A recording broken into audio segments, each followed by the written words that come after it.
J.R.R. Tolkien constructed the architecture of modern fantasy. He built intricate worlds filled with grand histories and languages. But within that vast landscape, female characters largely occupied narrow roles. They were prizes to be won, damsels to be rescued, or evil sorceresses to be vanquished. Even the rare exceptions proved frustrating for early readers. In The Lord of the Rings, Éowyn rides into battle and slays the Witch King, only to immediately relinquish her sword, declaring she will be a shield maiden no longer, to marry and become a healer. By the 1970s, women who grew up reading these stories decided to write their own. Authors like Tamara Pierce and Robin McKinley subverted the genre's gender roles, creating fully realized sword-wielding lady heroes like Alanna the Lioness and Aaron Dragonkiller. To ensure these new protagonists could survive and compete in a rigidly male-dominated literary world, their creators equipped them with immense, world-bending magical abilities and divine, undeniable destinies. But feminist literary analysis reveals a curious problem. In the rush to make these women undeniably formidable, the authors relied on a magic system that inadvertently stripped the characters of their actual autonomy. When a character receives her power directly from a god or an ancient prophecy, she becomes a vessel. She isn't actively making choices. She is simply reacting to supernatural forces operating through her. You can see this in the text itself. While a traditional knight's physical training is detailed and precise, magical intervention is often described with vague, passive metaphors.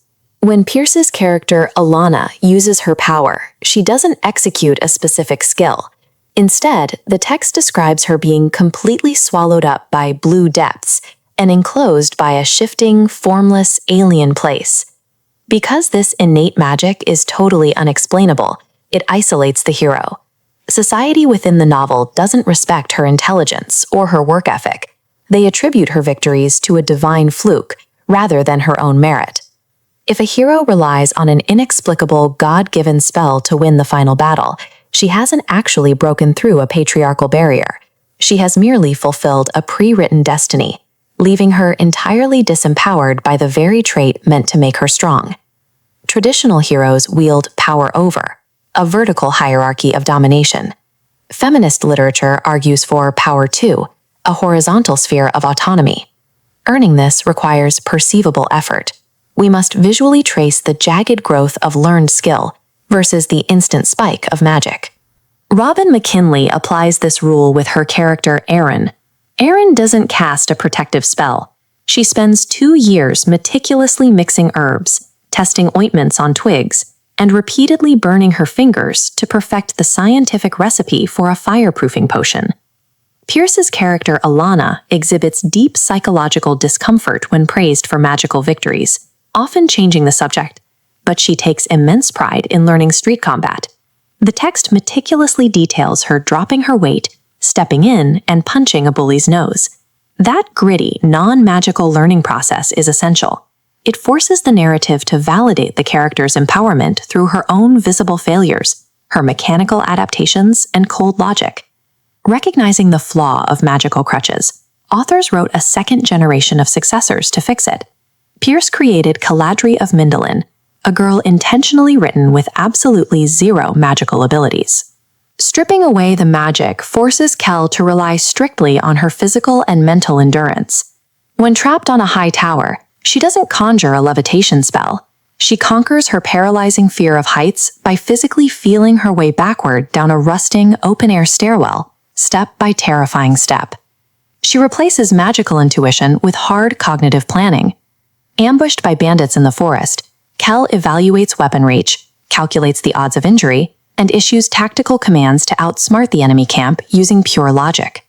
Relying heavily on physical combat and logic leads to an obvious critique. Does this just turn the heroine into a man in armor?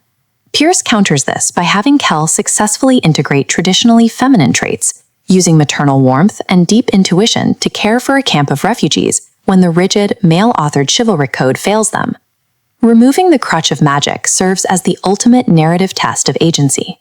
It forces the hero to carve out power on her own merit within a patriarchal system. This network model illustrates the final problem with magical destinies. She becomes a once-in-a-century freak, whose success cannot be replicated. But perceivable effort offers an advantage. Because combat and tactical reasoning are mechanical, they can be broken down and taught to others. Kel immediately puts this into practice. She uses her non-magical skills to teach self-defense to her maid, Lalasa. Lalasa then teaches those same techniques to other girls, setting off a chain reaction of systemic change throughout the kingdom. An individual woman achieving autonomy is an important first step, but it isn't the finish line. True systemic empowerment requires converting those solitary victories into a teachable, collective framework. The young adult fantasy heroine has undergone a distinct evolution.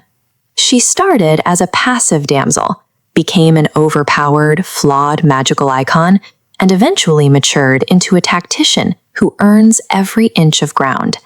This literary progression closely tracks historical feminist movements in the real world.